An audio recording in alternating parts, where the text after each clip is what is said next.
Apologies. Good morning, everyone, and welcome to this meeting of the Audit and Risk Management Committee. As members are aware, the public element of today's meeting is being recorded, and those participating in the meeting have given consent to their inclusion. The recording will be uploaded and available on the City Corporation's YouTube channel following the meeting, and it shall be retained for up to 1 civic year. Chair.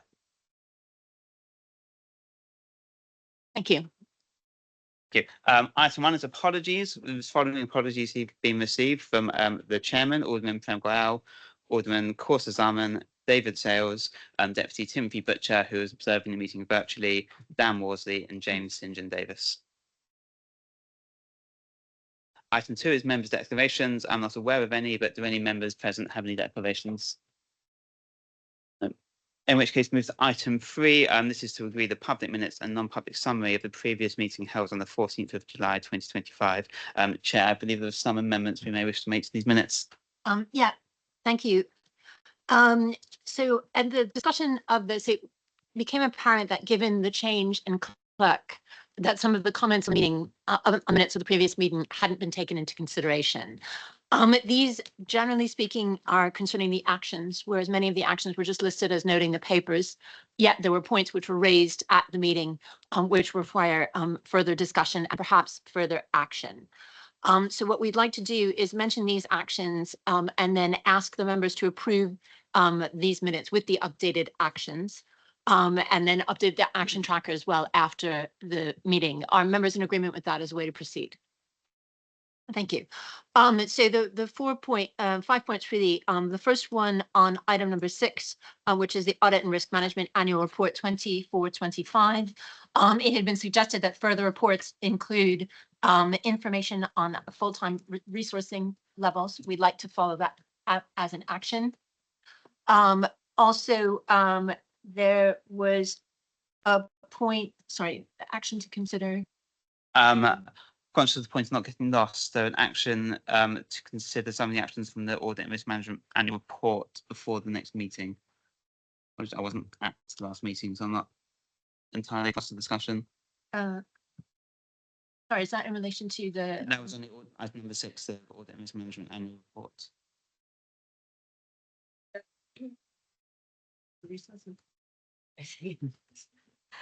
I think that was about some of the items that the follow-up items that were long outstanding that still had that you hadn't gone back around to check their progress against.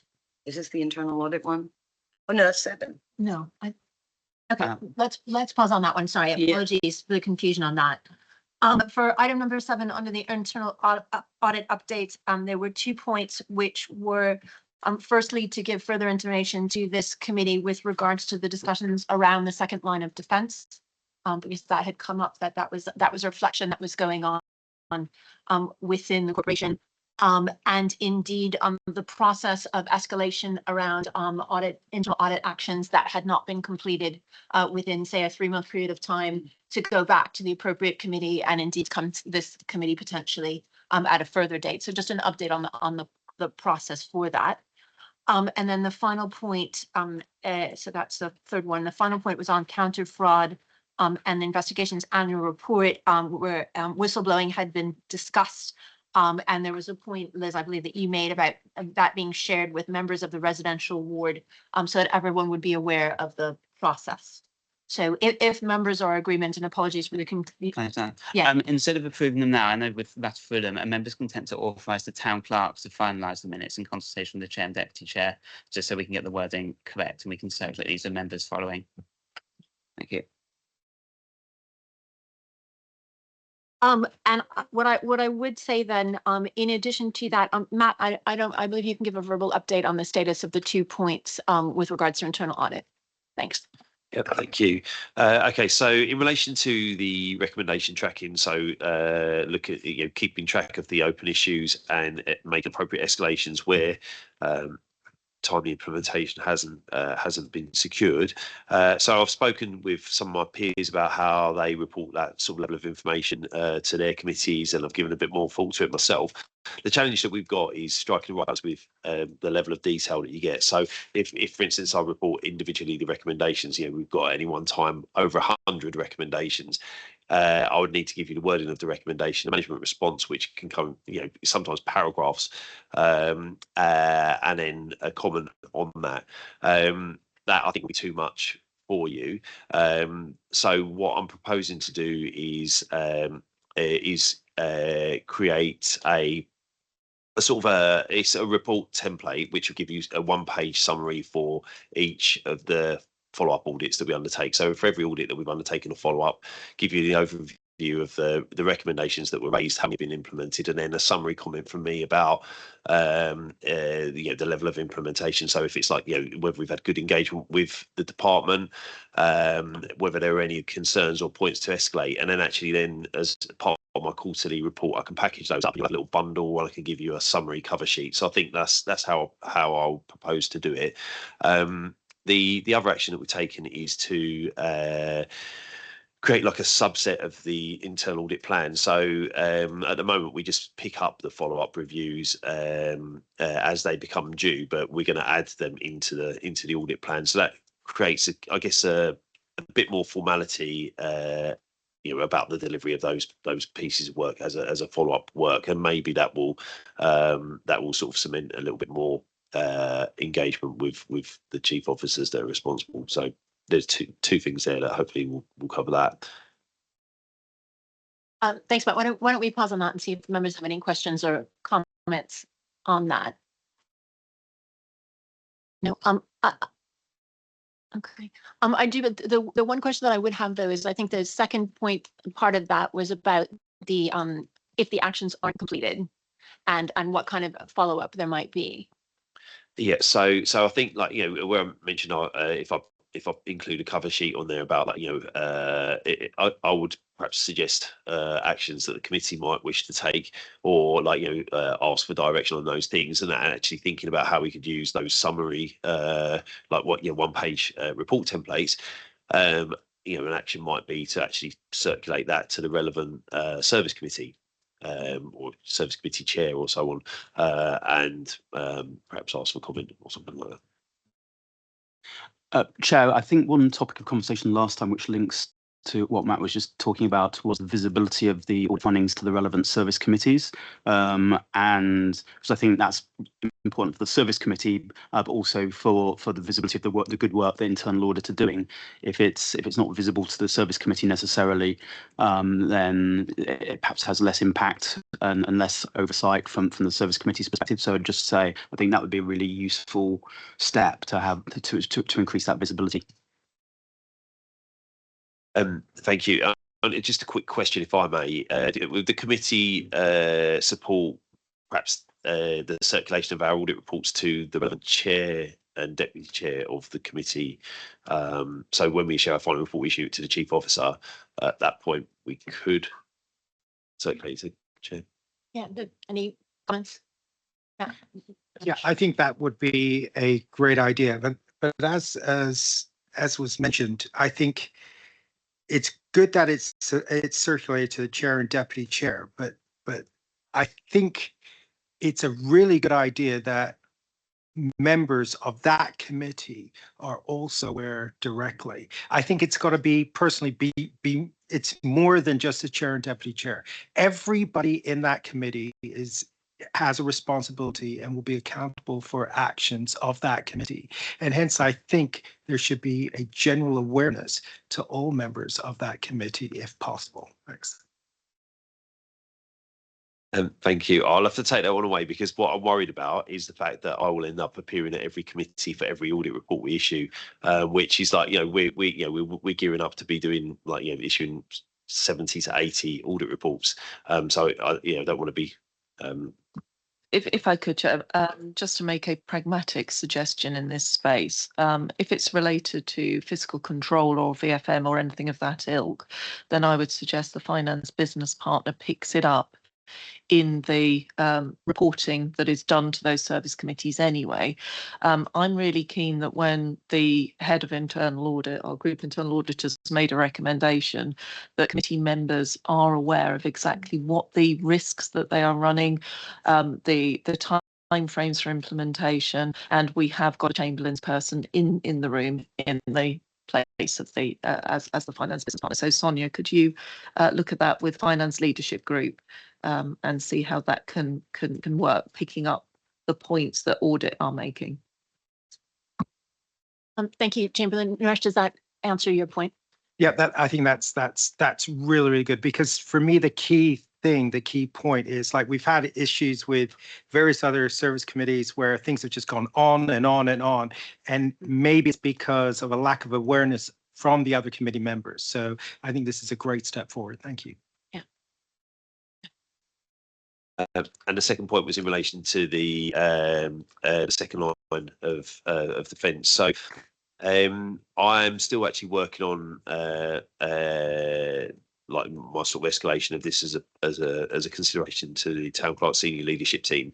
I haven't concluded that report yet, because we've actually got some live work at the moment that is also informing that. So it's sort of a similar theme. So in terms of how I'm actually going to package that up, I will issue a report to the town clerk senior leadership team, and I will talk to them about that at one of their meetings.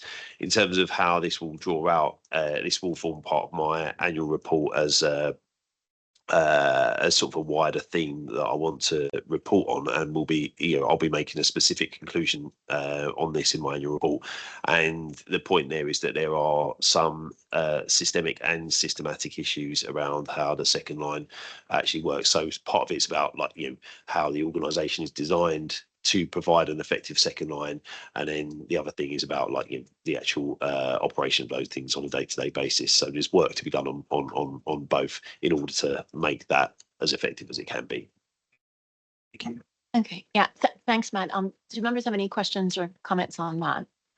I think it's good to hear that the work is commencing, and then when it's gotten to a stage where you are able to bring those conclusions back to this committee, I know we'd be very interested to see them. Thank you. Thank you, Chair.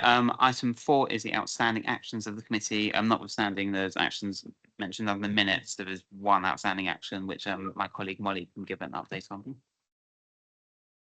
Yes, just to provide members an update, 3 applications were received from the advert, and the chair and deputy chairs have decided to proceed with interviews for all 3.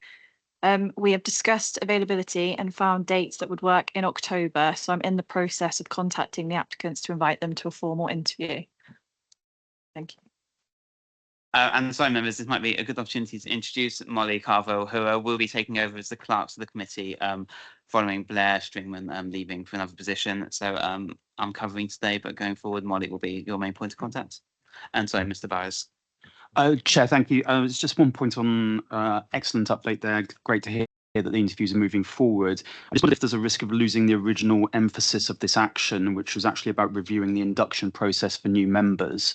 And it's really, I think, maybe 2 different actions have merged together here in sort of informally, but I don't want to lose that point about reviewing the induction process. Apologies, is that induction process for new members onto this committee or the wider court? Okay, thank you. I think it was wider court. Okay. That is something that was under the member development and standards subcommittee, so it's something we can sort of, which they are reviewing following the 2025 elections.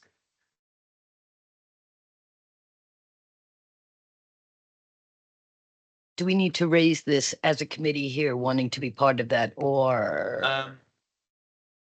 I think I'll defer to your greater knowledge of town clerks.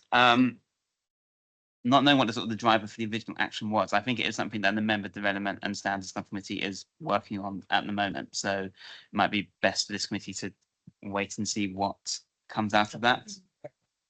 Can I clarify, would we actually see any output from it? I'm just not entirely sure what the remit of this committee would be on that process.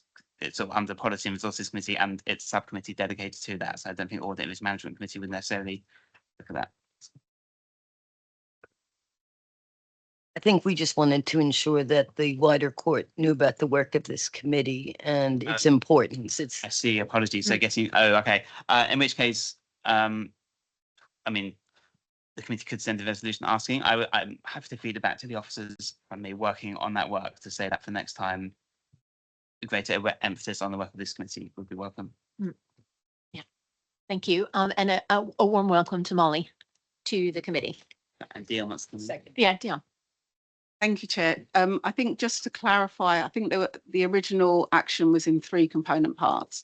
The first was about looking at the induction for members, all members of the Court of Common Council, full stop.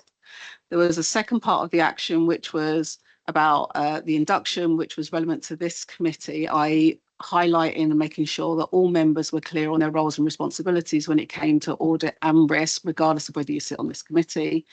And then the third component part was around induction for particularly external members. So there was a point of the fact that if you are elected, fine, you get the member induction, but not all external members are invited to that as well. Those 3 component parts are picked up in slightly different ways according to the governance. In answer to the question in terms of what is then shared back, everything from memory around member induction is in public session. So all of the committee papers that go up to those committees will be accessible for all. We did want to pick up the point around external members. It's not just unique to this committee, it is in our charities and so on and so forth. And that was being picked up with member services. So as a review of the last election, the induction, the processes, that's been all wrapped up together to make sure that no member, regardless of whether they're external or a member of the Court of Common Council, would not be missed. So I think what we can do as a minimum is just report back on the timeline for when these things will be reported. So this committee is cited on it, and then maybe signpost when those papers are available in public session. Thank you. Thank you. That's helpful. Clark, is that? Yeah. Okay, great. Good. Thank you. Item 5 is the committee's work programme. Is information. Yeah, it's for information, although I believe that Matt, there's you wanted to make some comments with regards to the timing of the meetings. Thank you. Yeah. So yeah, just to note that that some of the meetings actually fall at a point in either in the month or in the calendar cycle actually that make it difficult to align with operational activity. So for instance, there's no internal audit update to this committee meeting because it's the meeting is just before the end of our quarter. So you get a quarter 2 update for me at the next meeting of the committee. So we're just going to have a look to see if we can actually move those meeting dates to a point that is mutually agreeable amongst officers, so that we can all report on a timely basis. So we're going to take that away and look at that, and you might see some revised dates for the full plan. No, thanks, Matt. And I will hold my hand up as somebody who asked why there was no internal audit report in the pack. Ben. Thank you. So item 6 is a mismanagement update, but Chair, members would have noted that at the end of last week, a couple of late items are circulated. In particular, under item 8A, under any other business, was the Financial City Fund and Pension Fund financial statements. So, Chair, if you and members are content, we may wish to consider this item in advance of the mismanagement update. Yep, members agree. Okay. Thank you. At which point, before I hand it over to Grant Thornton to speak about the accounts, I did want to say, although we do all understand the timing issues and the delay and the tremendous amount of work that has gone on both between the officers and the external auditors, it is unfortunate to receive such a weighty paper at 5 p.m. on a Friday before a Monday morning meeting. So if we could, I appreciate timing is always tight, but if we could please try and make more of an effort going forward, because no clear day's notice meant that everybody had to read this over the weekend or perhaps woke up very early. So I think that would be incredibly helpful. Given that we weren't able to have as much time, members weren't able to have as much time as perhaps that they might have liked in order to read the papers, what I was going to suggest is that we have a little bit more of an introduction than we might have ordinarily, so that will help clarify points for the members of the committee, with the understanding, of course, that the draft minutes were already presented previously. So taken more as a changes as compared to what we had seen as opposed to starting from the beginning. Are members in agreement with that as an approach? Yeah. Yeah. So I'm glad you raised it. I'm sure it was going to happen anyway. As a new member of this committee, what is the timetable ordinarily for these accounts? Why has it come at 5 p.m. on a Friday? before an 11 a.m. Monday meeting. Chair, I totally appreciate the comments and we'll take this back and work with the town clerk on how we address the September committee meetings. The reason why there is a late paper in relation to the accounts is because we want to make sure that pretty much a lot of the information is included and also the update from our auditors as well. The deadline for the final published accounts is the 30th of September. So perhaps I can take it away with the town clerks to see if we can have the September meeting for audit and risk at a later date. So it gives us enough time to present this back in due course. Yeah. Does that answer your question? Yeah. Yeah, obviously, as long as it works with Matlock's timings as well. I also should add, we normally would, when we're expecting their papers, put them on as to follow on the agenda, which would give members a bit more notice of this. So apologies that was missed off this time. Okay. Sonia, would you like to make any statements about the accounts before we hand it over to Grant Thornton? Yes, thank you, Chair. So as you can see, there's a set of accounts here, which in relation to the audit adjustments, and I will pass it on to my colleague, Chief Accountant, to take you through those adjustments from the accounts that you've seen versus what the changes are to date. But I just wanted to point out a couple of things in relation to the audit finding reports from previous years. There was 13 recommendations that were made, and 5 of those remain outstanding. And there are actions to address these within the 25-26 accounts. The auditor's findings report also had 25 improvement recommendations, of which 16 have been addressed and 4 have been superseded. One key recommendation is on page 34 of the Appendix 5, which relates to the HRA process. The HRA pressures and the reserves. So I just wanted to make note of that. In relation to related parties, I also wanted to provide you an update on that as well. We've got 43 outstanding, of which 18 are ex-members. We will do our best. We have progressed this through the Chamberlain. We'll give them another week. If this doesn't get through, we'll have to come to this committee in relation to escalating it even further. Now I'll hand over to my team, and I also want to just say a huge thanks to my team and to the auditors to get us to where we are today. So really pleased with the progress made. Yeah. Thank you. So just to draw the committee's attention to the changes that have been made in the updated accounts. So Appendix 1 has the updated statement of accounts. Appendix 2 is the audit findings report, and I draw the committee's attention to page 46 of Appendix 2, which states the adjustments that have been made compared to the draft accounts which were presented in July. So there's 3 adjustments that have been made. So I'll just go through those in turn. So the first one is an adjustment to the net pension liability. This is for 90.4 million. So the reason for this adjustment is when we were updating the pensions liability for the draft accounts based on the information we had from the actuary, this year the scheme, this is the LGPS scheme, was in surplus for the first time in as long as anybody can remember. And in those circumstances, we should have applied an accounting standard called IFRIC 14. There's something called an asset ceiling, which means you can only recognise the surplus under particular circumstances. So that should have been applied, and the effect of that is it reduces the liability by 90 million. So that is a technical actuarial adjustment. So I should say as well, none of these adjustments have any effect on the general fund balance. So that's the first adjustment that have been made. The second adjustment is a reclassification between long-term rents in advance and short-term rents in advance. That's 1.3 million. So that's just moving that balance on the face of the balance sheet. The third adjustment is in respect of assets under construction. In the draft accounts that were presented, there was a balance of 19.2 million, which we'd stated under property, plant and equipment assets under construction. but in actual fact, that was made up of 13 million of investment properties and 6.2 million of intangible assets. So it shouldn't have been classified as property, plant and equipment. It should have been shown under investment properties and intangible assets. So that adjustment has been made. We will also need to do a prior period restatement in respect of that as well. And we're just working through the details of that with Grant Thornton at the moment.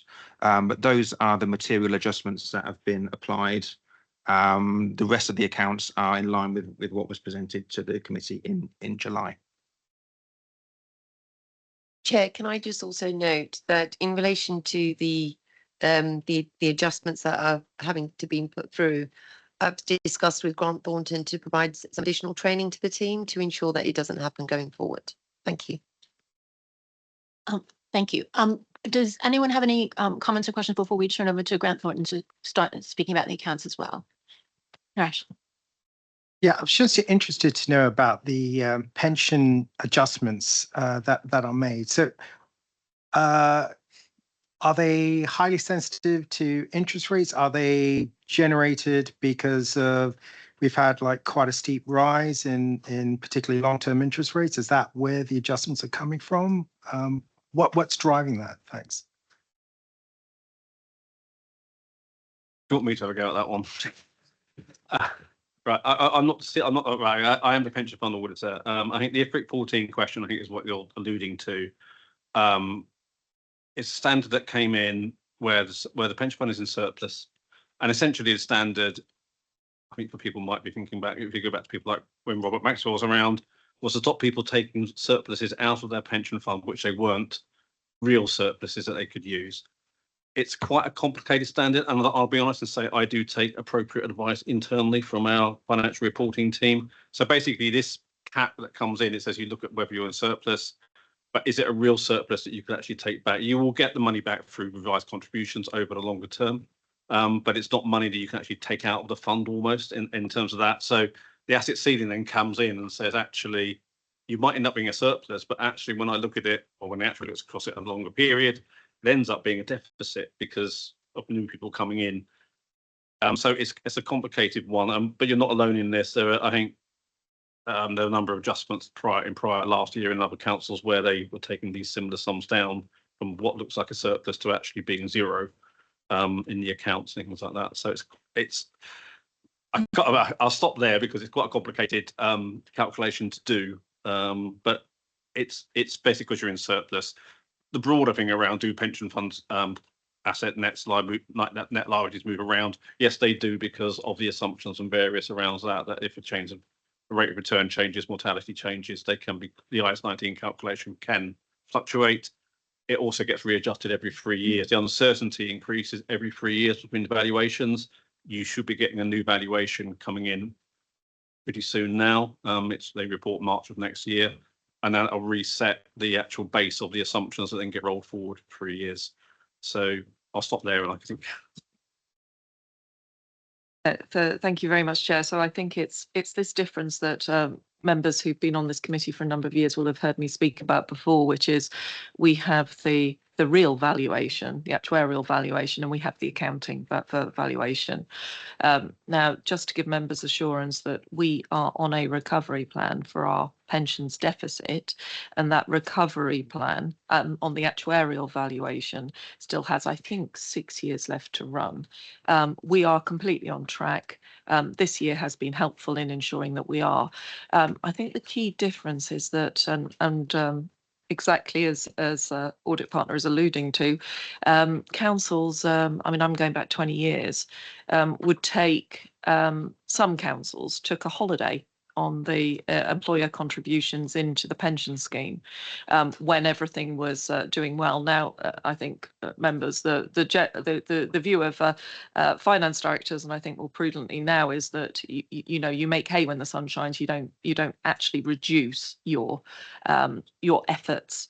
It is a good thing to be in that position to make that. We are still sticking with our recovery plan. We will continue to do that. We know that when the valuation comes in, we look at that and adjust it again and look at where we are, but we are in a good place to cover the future liabilities that we've got on our pension scheme, and we're making good progress against that. Thank you. Thank you, Chairman. Naresh, does that answer your question? No, that's very, very helpful. I think what would be interesting, because I think interest rate volatility, particularly now in this current juncture, is pretty high. If there's a way of getting some kind of semblance of the sensitivity of our, the volatility of our surplus or deficit or whatever to interest rates, because we've seen quite rapid changes, particularly in the long end of the gilt curve, and that to me is a concern. So all I'm just putting in my flag out there is, I understand there's lots of different drivers. I've worked with pensions, I've created structures on pension products before. So, but what I'm really concerned about is those exogenous kind of shocks which can impact on our fund. That's my key issue. So to understand the sensitivity of interest rates, I think might be important. Thank you. Okay, I think there's two different issues here. There's one, the figure that's in the called the fund account, effectively for the net pension liability. In terms of the pension fund, if you go into the pension fund accounts itself, there is an interest rate risk disclosure section. So it does try to pick up those changes in gilt yields and say, well, what's the risk of a shock? And the fund will talk to its investment managers for historic. So that is within the fund, and you are a majority of the fund.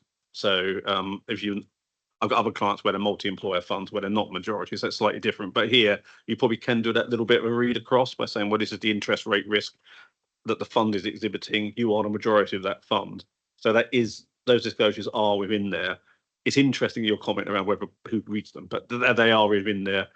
I think it's a bit harder to go back and say, well, what might that impact upon the net pension liability? Because there's a number of different moving parts within that calculation.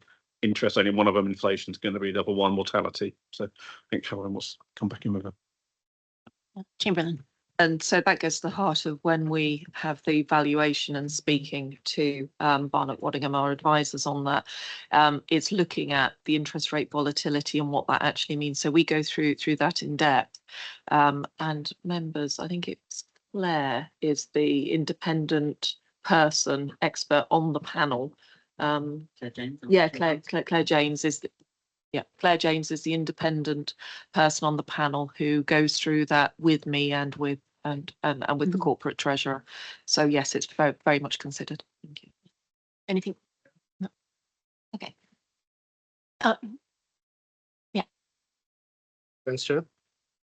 I will just pick up on the City Fund financial statement audit, and then Sophia will pick up on the value for money work after.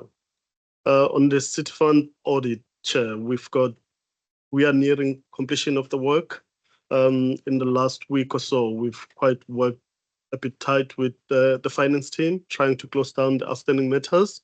I think we managed to close nearly 100 samples over the last week and a half, just to try and get us into a very good space. So we still have the next coming few weeks, 2 weeks to ensure we can close down these remaining items.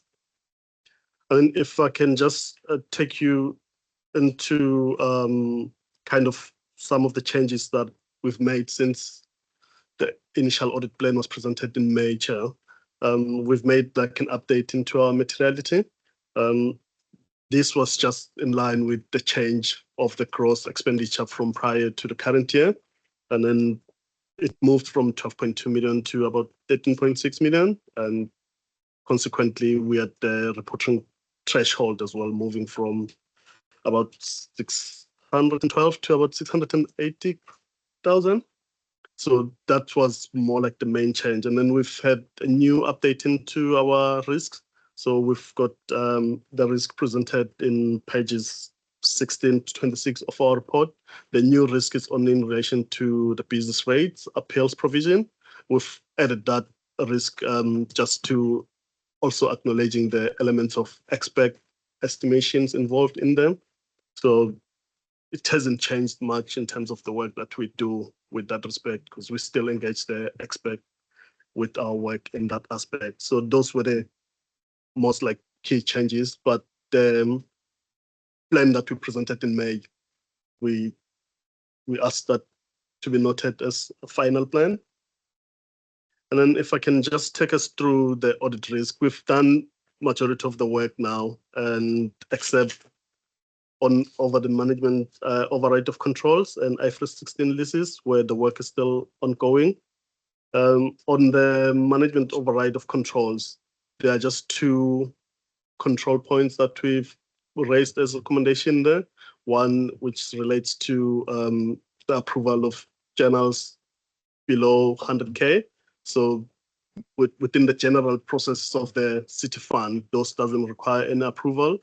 So we've kind of raised this in the previous years and we still raise it, but with discussions with management, this is looking likely to be resolved in the coming year when the new system comes into play. And then the other one was just in relation to removal of people who have left the city. That was not being done at a prompt time from just removing them from the system.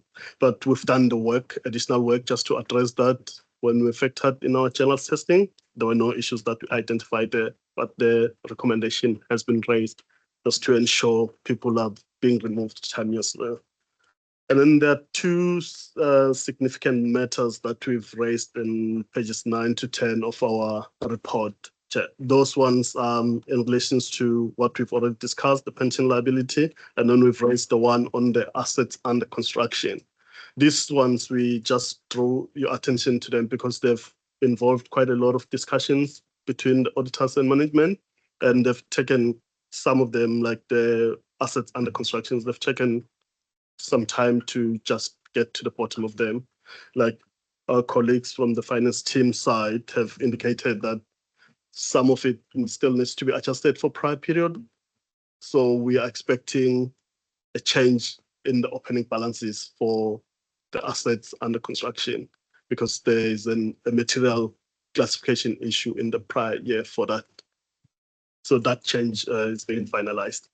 And then we've got the pension liability only impact this year. And the one other item on the IFRS 16, which I've noted is still ongoing. There are like disclosure misstatements that we've raised with management just to update. This one simply comes with the change in the auditing standard as well. So we've had a change that came in new this year, and that change has brought in additional disclosures that needs to be made in the account. That we've agreed those changes and have been made in the process by management. And then, Chair, we've got like the detailed adjustments in Appendix B and C of our report. I think the items that have been adjusted in the current year, those ones are consistent with what our colleagues from the finance team have already covered. I just want to mention the ones that haven't been adjusted for, which is, so it's just gonna, so we've got just about 2 items which hasn't been adjusted. These ones, Chair, they relate to estimation. The ones just like on the investment property valuation, when we did our work compared to what the valuer expects would have done in terms of the valuation, we've had like variances with that. So it just resulted to us reporting like a different in estimation overstatement, which management has not adjusted for those. And then on the fixed asset register as well, we've identified variances in there, which haven't been adjusted for. And when we did our work on the NNDR provision on appeals, we've got another variance that we are reporting there. Again, this is an estimation difference. None of those ones are material, and when combined with all the unadjusted misstatements, they are still not material to impact our view on the accounts. And if I can just jump to management representation letter, we've attached our wording of the letter, which we will request management to return to us before we could sign this account. We've not made any specific representation request in there, but it's the standard questions that we generally required by the auditing standards to ask management before we could sign the audit opinion. And then in terms of the audit opinion itself, with the pending items that we're trying to close with management in the next few weeks, we are at a position where so far we anticipate an unqualified audit opinion to the account. I think probably I can now hand over to Sophia unless there's just a gap into just allowing questions. Well, thanks, Chair. Thank you. Sophia, is there anything you'd like to add, and then we can just take questions and comments? Well, thank you, Chair. So I think just as an overall update, we've made really good progress since we received the draft financial statements. We are on track for the end of month signing. The audit findings report does give you a snapshot at the time where we were preparing the report, and Becky is now verbally updated.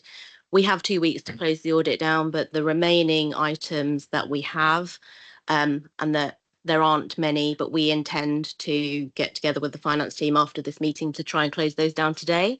And then we are just going through our final processes of closing down the audit file, final reviews carried out by me and some of our technical quality team. We don't anticipate any additional significant issues coming out of those processes. However, if there are any additional findings that we need to report as we finalize things, obviously we will flag those. And just to echo what Sonia said, I want to thank everybody involved with the audit. So the finance team have done a superb job in supporting us with the audit, and we've worked really well together. And we'll stop there for any questions. Do members have any comments or questions on the city fund accounts or the audit findings? Do you have one? In the fundings, the recommendations to go at the HRA at pace with the program, do we have any idea of the timeline for that to the Chamberlain? I think, Chair, there are 2 things that members will be aware of on the HRA. One is the improvement works which court committed to undertake, and we are in the process of putting the funding plan together for that. So the time frame for that is October, back to committees, to policy and finance on that. I think the second part of it is the financial health of the HRA going forward. And I think that is probably more of the issue now. We're resolving the funding for the improvement works that are needed. The Grant Thornton have pointed out quite rightly in their report that this is critical. We are in a very fiscally difficult position on the HRA, like many HRAs in the country. As far as the mechanism for taking this forward, there's considerable work that's been done by the Housing Board to the Children and Community Services Committee, looking at, we've had a Savills review, the way in which we need to run the HRA.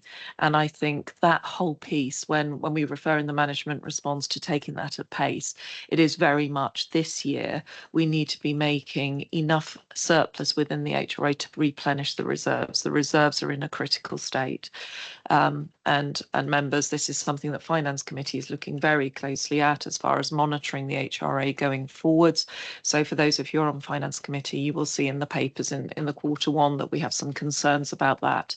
And we are taking action with the housing team to make sure that budgets are adhered to. So really close scrutiny of those budgets to be able to put money back into the HRA reserves, which we need going forwards.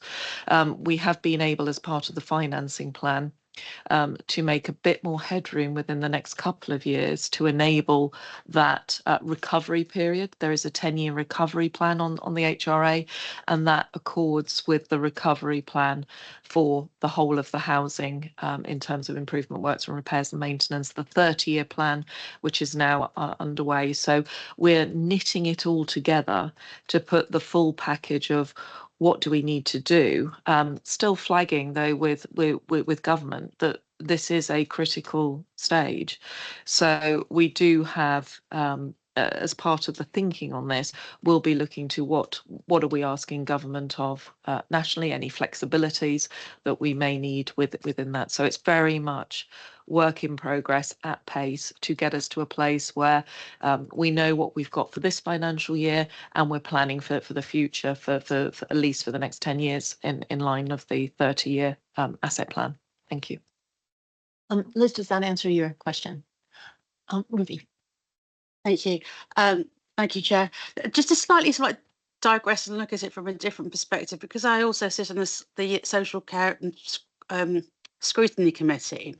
Now, I know this is like a more sort of financial aspect of things in housing. However, that does have an impact on health and social care, particularly those residents who are within the city. So what kind of joined up thinking is being done by way of making sure that those of us who sit on the Scrutiny Committee are being provided the relevant information and the impact, etc., just so that we're all working together and we can discharge our duties wearing the other committee hats? I think that's a really important point for the relevant committees to consider. At this stage, what I'd say is making sure from an officer point of view, we will of course be getting those financing plans to the relevant committees so that they can see and scrutinise. Is this taking resource from elsewhere? The housing revenue account itself is ring fenced. So the answer to that is, I mean, obviously there are ramifications for having housing which is fit to standard for well-being of residents within there. So yes, there are those aspects of it which I would assume, I mean, I'm getting now into the territory of the officers who support that committee, so it's very much for them to advise on that. But to give members assurance that we are working very closely with Judith Finlay at the officer level and her team as to how this marries up with all the legislative requirements which are on the housing revenue account, some of which are the suitability of accommodation, making sure that you're tackling things like black mold and yeah, exactly, that sort of aspect. Thank you. Ruby, does that answer your question? Yeah. And I have one question about anything else prior. Just one point on the audit findings with regards to the access rights for people who've left the corporation, specifically in regard to the Oracle system. I appreciate that taking users off of the Oracle system might take a while. However, and that was accessing that system is depending upon accessing the city's ring-fenced environment. However, I was wondering if there wasn't a point that we could raise to someone, and I'm sorry, Matt, I know this isn't you, but you will probably know the appropriate person who's in charge of access rights to understand why people can't be taken off of the city's environment more quickly, such that we couldn't have a situation where somebody may or may not be disgruntled from finance, is able to access their accounts for a week or 2 weeks, and by doing so get into the Oracle system and wreak unwanted havoc. So sorry, Matt, to turn it to you, but do you know who that might be able to be sent to?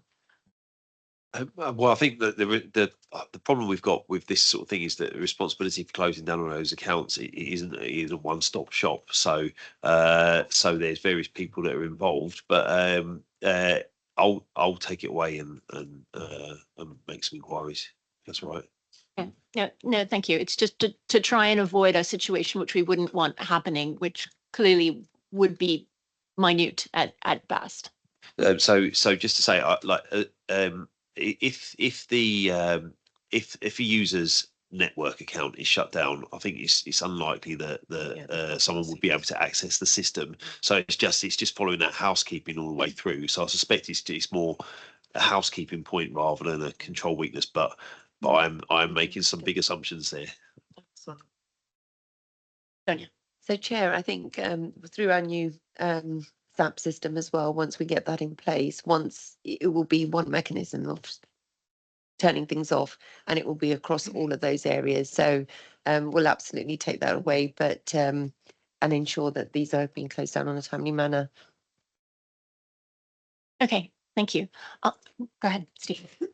Sorry, Chair, I should have caught you earlier. So on a different topic then. So the improvement recommendation number 2 in relation to the City Fund.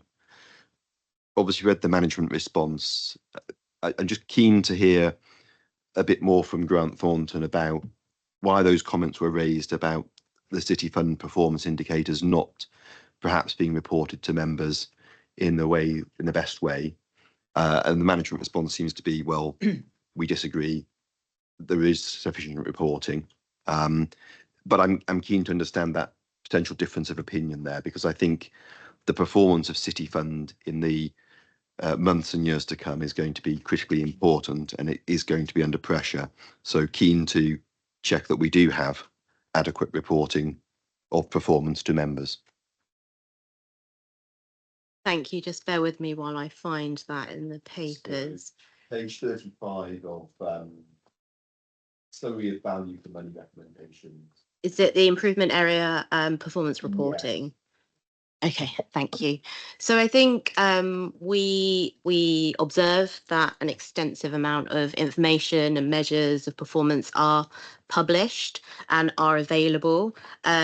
The recommendation is more around being identifying key performance indicators, or the ones that are deemed important that members have sight of, because I think sometimes there's so much information, it's honing what might be useful for members to see at a point in time. And I think our recommendation is around supporting a suite of performance indicators to present to members at an in-year or an annual meeting. Helpful, thanks. Anything else before we turn to the pension fund? No. Yeah, Sophia. Because I haven't actually presented the auditor's annual report, I just wanted to give an overview. So we've already discussed the significant weakness, and this is the first time I've reported a significant weakness on the HRA, which we've just discussed extensively. I think what is worth flagging is that if you go to the appendix, I think it's Appendix C, it has all of the previous improvement recommendations we've raised. So 18 were raised last year, and there were 7 from the 22-23 financial year. But this appendix just gives you a flavour of progress, and you'll see that 17 of the prior year recommendations were closed. 5 of them will pick up for review when we carry out our work for 25-26. And a couple of them have been superseded now by the HRA key recommendation, and improvement recommendation 24 we have replaced this year by an updated improvement recommendation. So just wanted to draw attention of members to that journey. Thank you. Okay, thank you. And anything else on the City Fund before we turn over to the pension fund? Okay. Thank you. So for the pension fund, as an introduction, there have been no changes to our audit approach as outlined in our audit plan.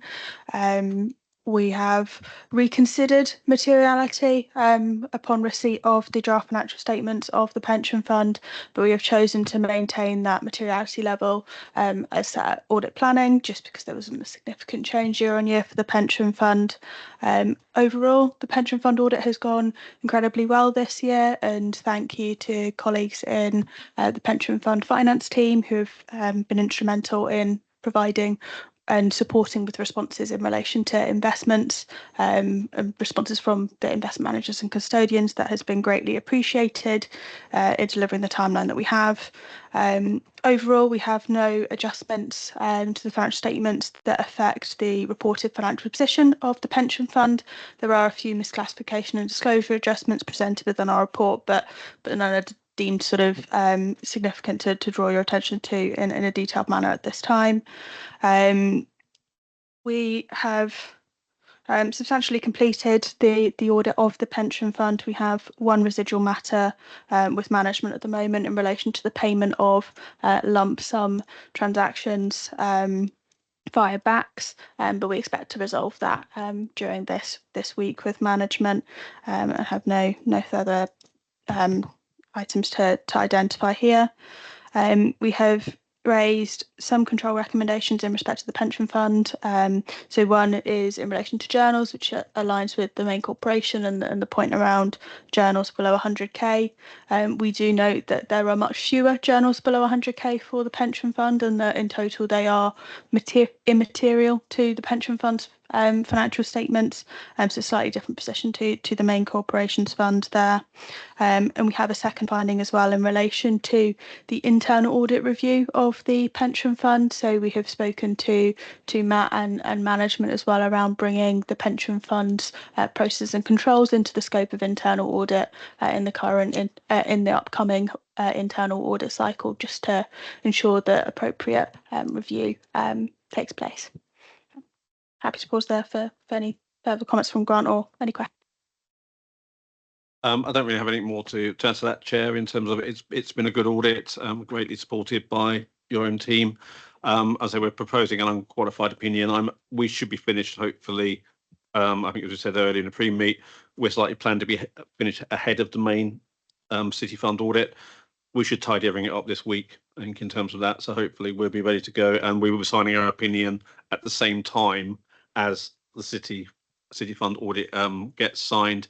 I think in terms of letter of representation, no specific representations. There is one paragraph and it reflects that you did make you self-reported to the regulator, but you told us about that. So that's a slight change in terms of that around the part-time workers, which was discussed last year, but you did do that. So and there is one in there around, I think in terms of note 15, there's a prior period adjustment to a disclosure note. So there's a specific disclosure that you're comfortable with that, which was note 15 in our adjusting statements. But it's really just around the bond values and how the movement. So doesn't affect your net asset statement or your pension fund account in that way. It's a disclosure. But it does pick up to the conversation we had earlier around the risk disclosures around bond values and things like that. So they just picked that up, and there was just an arithmetical error in that from last year and this year that we've now picked up. So no other questions from me, and I'm happy to take questions. Do members have any comments or question on the pension fund accounts? Just two quick questions from me then. Sonia, I just wanted to check. I presume that the new system for the that you're putting in will also help with the entries under 100k for the pension fund as well. Yes, absolutely. Okay, great. Thank you. And then Matt, with regards to the internal audit of the pension activity work in the pension fund, is that just going on the risk universe, or are we likely to see some work from your team in the coming year? Yeah, so that we've already initiated that piece of work actually. So it's on the audit plan for this year anyway, and we are sort of in the initial stages of scoping that out now. So field work will probably start in October, hopefully. Thank you. And then on a committee related note, the assurance over the effective controls point is amber and not green because there needs to be improved data for complaints monitoring. I was wondering, just out of curiosity, what needs to be done to get that to green? I don't know. I've not discussed that with anyone. So okay. So sorry, we can look at it and what I suggest, Chair, we do on that is speaking to the team if it needs more assurance in the management response, because yes, we would clearly like to have something in place that completely addresses it. So I just felt a little bit of personal responsibility for the committee on that one. Happy to happy to reflect on the wording to make sure that it gives great. assurance. Thank you. Is there anything else people want to mention, or Grant Thornton, I don't know if there's anything else that we need to go through on the pension fund? At which point I believe that we're in a position to look at and discuss what it is that we need to do in regards to these accounts. We've got 5 points. The first one being recommending approval of the 24-25 statement of accounts to the Finance Committee for both City Fund and the Pension Fund. Do members agree with this recommendation? Yes. Okay. The second point we have is to delegate authority to the Chamberlain in consultation with the Chairman and Deputy Chairman of the Audit and Risk Management Committee, approval of any material changes to the financial statements required before the signing of the audit opinion by Grant Thornton, which is expected by the 30th of September 2025. Just to let members know, we had a discussion about this in the pre-meet with Grant Thornton earlier, and Liz, I don't know if you can update us on that. Yes, we thought that material changes should go beyond just the chair and deputy chairs of this committee and finance, and that the entire Audit and Risk and Finance Committee should have sight of any material changes that are going to be made between now and when the results are signed off, just in circulated minutes, not another circulated paper on it. And if any comments, and I've run this past Henry and he seems happy with it. Thanks, Chair. My suggestion would be that we'd need to put a time frame on that, obviously, to be able to progress by the deadline, but happy to do that if we circulate by email and say comments by X date. Or we assume you agree. Yeah. Apologies to get a bit gunsy. There is now an amendment to the substantive recommendation report, so which I believe is put forward by the Deputy Chairman, seconded. And members' consent, I will change. Can I also just tweak the wording to authorise the Chamberlain rather than delegate authority? So authorise the Chamberlain in consultation with the Chairman and Deputy Chairman of the Audit and Risk Management Committee and the full membership, approve of any material changes to the financial statements required for the signing of the audit opinion by Grant Thornton, which is expected by 30th of September 2025. What would the consultation period be? Just so we can put this in. Yeah. So 24 hours. Okay. I think it might end up being 24 hours. So in consultation with the Chairman and Deputy Chairman and wider membership of the Audit and Financial Committee in a period of 24 hours. Thank you. Yeah, sorry, when we had the conversation, and it was me initiated the conversation. So it was just more, I don't necessarily, what we didn't want to do was having to vote it through. I was quite comfortable, we were quite comfortable that it could be done between the Chamberlain and the chairs. It was just the committee having sight. So I think the email could be drafted. If you do not respond to the email, that would be taken as acceptance almost, rather than a positive reaffirmation. It was more, you have an opportunity to comment, and if you don't get back by next date, then that affirmation will be confirmed. So. And I think, Chair, given that the papers only came out on Friday, so members having time to have another look through as well, I think that is a reasonable request for the committee to make this year. I would hope that in future, when we've gone through the statements and members have had the opportunity to query any of those areas, that if there were any material, which I can't imagine, given the given the fact that the audit is largely complete, that would then be delegated. Thank you. Yeah. So members, that is the amended motion, and members content to agree. Thank you. And I assume you'll let finance know this tomorrow. I'll pass it on to the clerk of the Finance Committee, and the same points can be raised. Thank you. Our third point then is to consider the audit findings report for the City Fund and Pension Fund 24-25 as set out in appendices 2 and 3. I believe that our discussion notes that consideration. The fourth point is to approve the management representation letter for the City Fund as set out on pages 52 to 55 Appendix 2, and the management representation letter for the Pension Fund as set out in Appendix 4. Do members agree to approve the two management representation letters? Okay, approved. And then finally, to consider the auditor's annual audit report 24-25 as set out in Appendix 5. And I believe that the discussion of that demonstrates the consideration. Before turning it back to the clerk, I did want to thank the members of the committee for having read through these papers and asked such good questions during this discussion, especially considering the limited period of time. So thanks to the members of the committee, and then particularly thanks to Sonia and her team and the whole Grant Thornton team for all the work that they've done to get these annual reports in a timely manner. So thank you. Clerk. Thank you. Item 6 is the risk management update. This is a report of the Chief Strategy Officer. Could I just flag to members that Appendix 3 of this report is in the non-public session. So if you have any questions on that appendix specifically, please wait until the non-public session.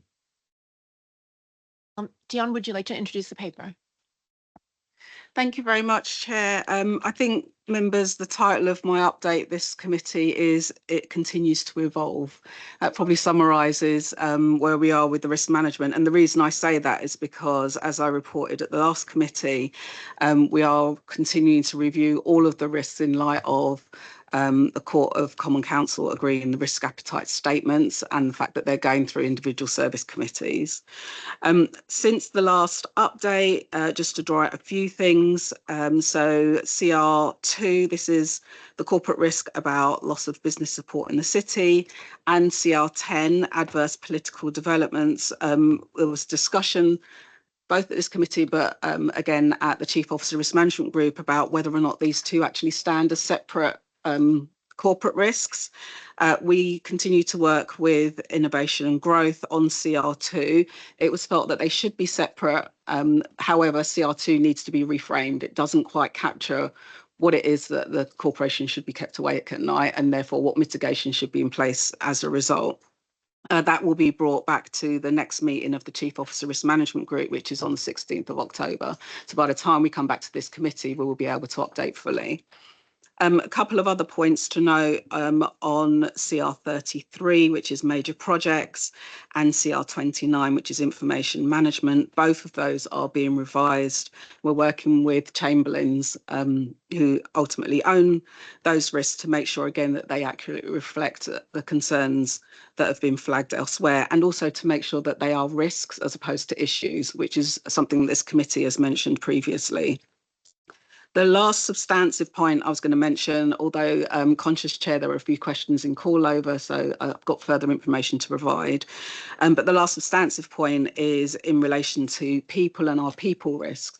So this is something that I and the team have been working behind the scenes with colleagues in HR. At the moment, we have CR39, which is a corporate risk specifically relating to recruitment and retention. I think it's fair to say that's dated. And actually, anyone who tunes into Corporate Services Committee, there are a number of different people-related risks and cross-cutting risks related to people. Whether or not they meet the threshold for being a corporate risk or not is still to be decided. But we are picking up with the interim Chief People Officer, so that between now and both the Chief Officer of Management Group and the next meeting of this committee, we will have full breakdown explanations of what is it that we are actually honing in on in terms of corporate risk when it comes to people.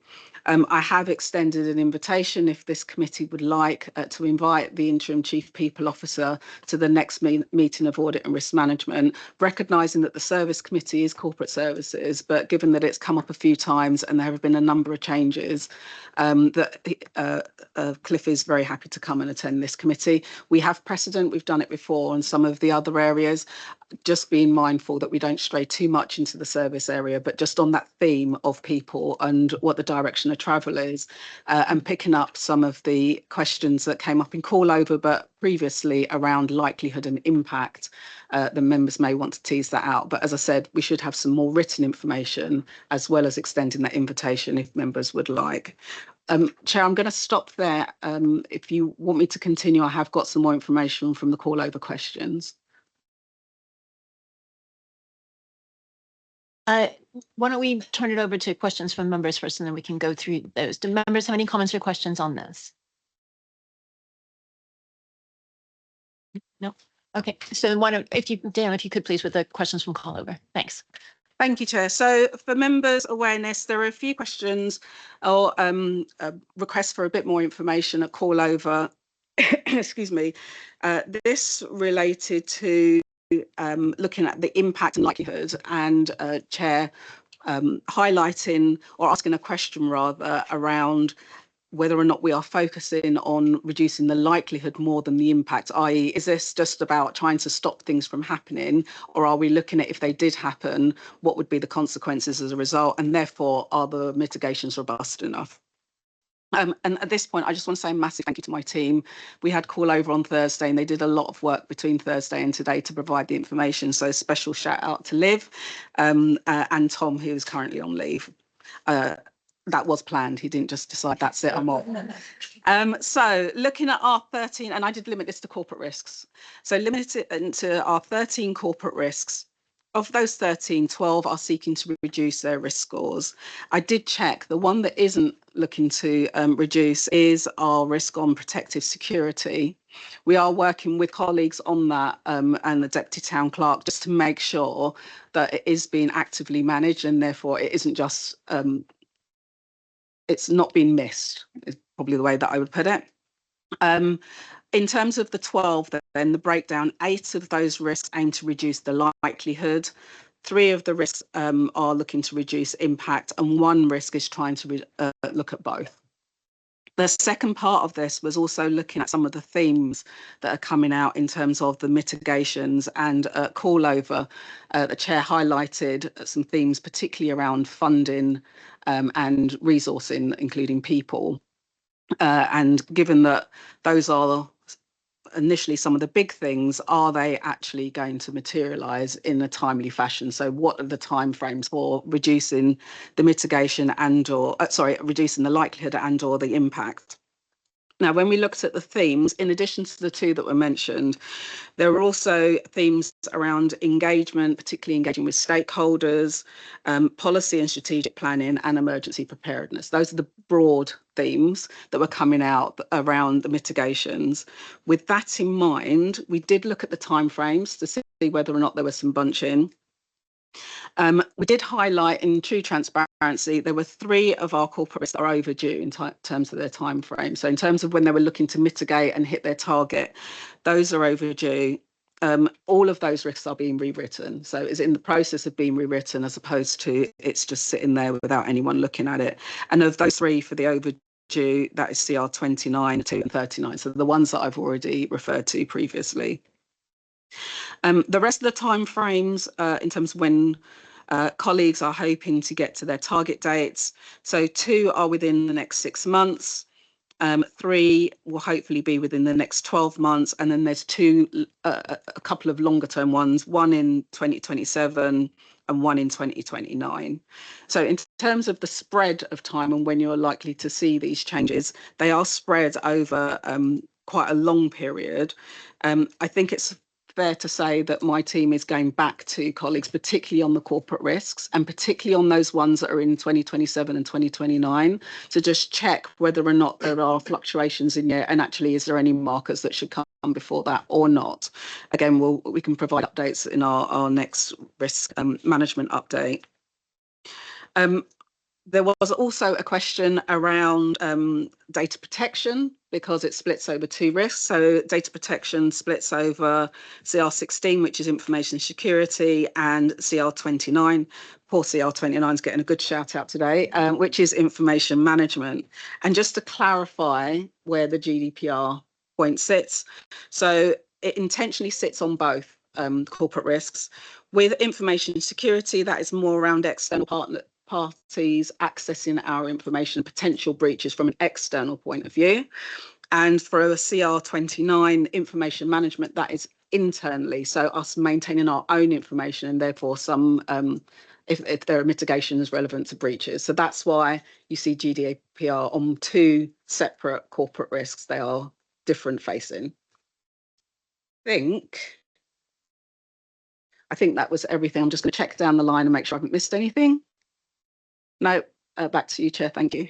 Well, thank you, Dion, and your entire team, both, and I should have said this before, I'm sorry, for all the work that you've been doing on uplifting risk management overall, and especially for coming back with such a complete answer on those points, which for members' information were just raised on Thursday morning. So thank you very much for that. I think with regards to those questions specifically, I think it's really helpful to hear that the team's going back with a longer time frame to see if there are any risks where we might see progress prior to 2027 and beyond. But what I do take away out of the 12 risks or so, we've got 3 that are overdue and then another 5, which should see some change logically within the next 12 months. So you've got 3/4 of the risks that where this committee should hopefully see, or at least be looking for, some sort of change, whether it's likelihood or impact in the coming year, which is really good to hear. And then with regards to the GDPR being in the 2 risks, I think it definitely makes sense whether it's external or internal. What I would just say as CR29 is being reconsidered, perhaps if we can make sure that's clear in the risk description and in the actions beyond that, so people members and others don't have any confusion at a later stage. Just going back to the point on HR and the HR risk, which members may longstanding members of the committee may recall was quite high risk post-COVID, and we discussed a lot.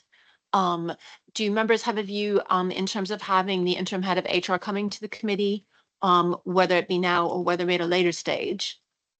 I'm seeing a lot of nodding heads. Okay. So Dion, thank you very much for suggesting that.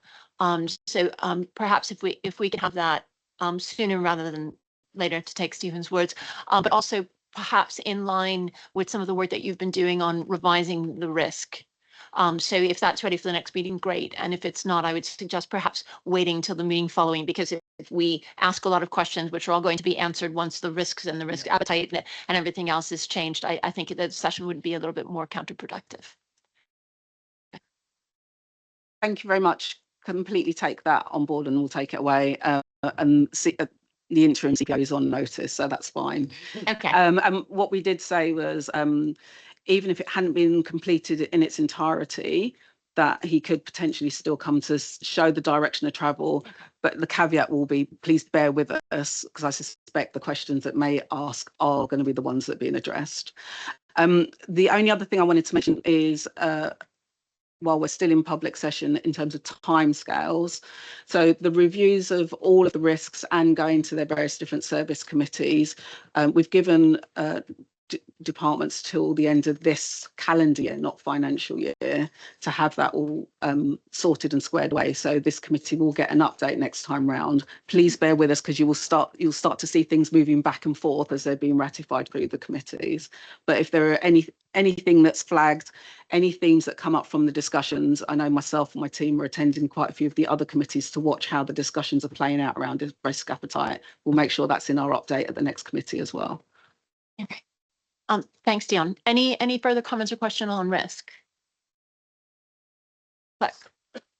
Thank you. That paper is just for information. Item 7 is questions on matters relating to the work of the committee. I'm not aware of any, but members have the opportunity.